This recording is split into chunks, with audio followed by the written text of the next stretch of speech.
Kumusta kaibigan? Madalas nating marinig ang katagang ang pagsisisi ay nasa huli, balikan mo man ito, ay huli na ang lahat.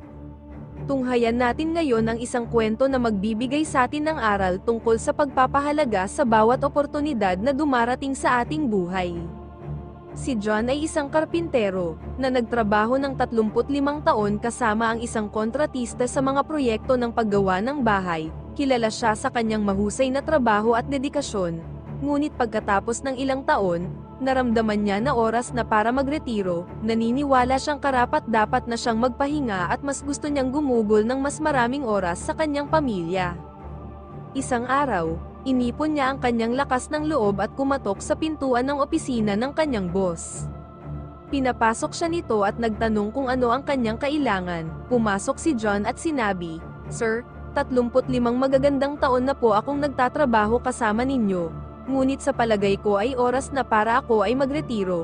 Gusto kong gumugol ng mas maraming oras sa aking pamilya, at sa totoo lang, wala na rin ako sa dating lakas. Naniniwala ako na dapat na akong magretiro ngayon."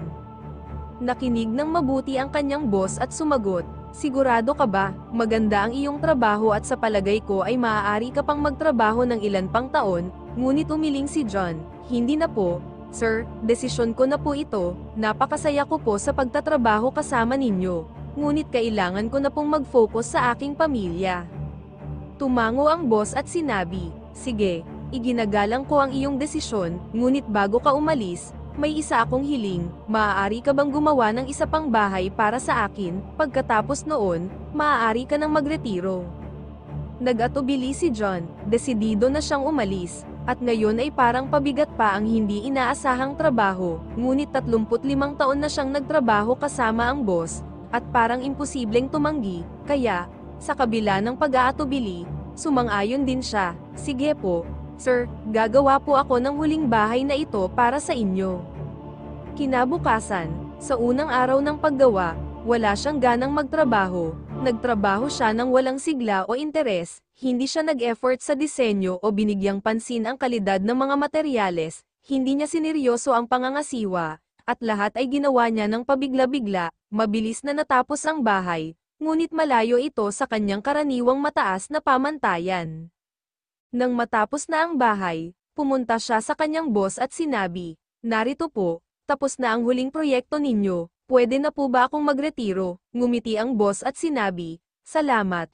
Ngunit bago ka umalis, may regalo ako para sa iyo." Nagulat si John nang buksan ng boss ang isang drawer at kunin ang isang susi. Ibinigay nito iyon at sinabi, "Ito ay aming regalo sa iyo para sa iyong 35 taon ng serbisyo. Ito ang susi ng bahay na iyong ginawa. Sa iyo na ngayon ang bahay na ito." Biglang napatigil si John. Hindi niya inaasahan na magkakaroon siya ng sariling bahay sa isang iglap lamang, ngunit, bigla rin siyang nalungkot, dahil naisip niya na hindi niya ito binigyan ng pagpapahalaga. Sumama ang kanyang loob at nasabi sa sarili na kung sana ay alam niya na para sa kanya ang bahay, sana ay ginawa niya ito ng may parehong pagmamahal at dedikasyon na ipinakita niya dati. Malalim ang kanyang pagsisisi, ngunit huli na para baguhin pa ang lahat. Ang kwentong ito ay nagtuturo sa atin na sa buhay, araw-araw tayong nagtatayo ng ating kinabukasan, maging ito man sa ating propesyon, relasyon, kalusugan, o pananalapi. Ang bawat maliit na aksyon ay nagdaragdag sa istruktura ng ating buhay. Kung pababayaan natin ang ating mga pagsisikap sa ngayon, tayo rin ang magdurus sa kinabukasan. Tulad ni John, dapat nating iwasan ang pagsisisi na nagsasabing, "Kung sana ay alam ko ng mas maaga." Huwag tayong mamuhay na may pagsisisi. Ituring natin ang bawat araw bilang isang pagkakataon na magtayo ng matibay na pundasyon para sa ating kinabukasan. Tandaan, ang bahay na itinatayo mo ngayon ay ang bahay na iyong titirhan bukas.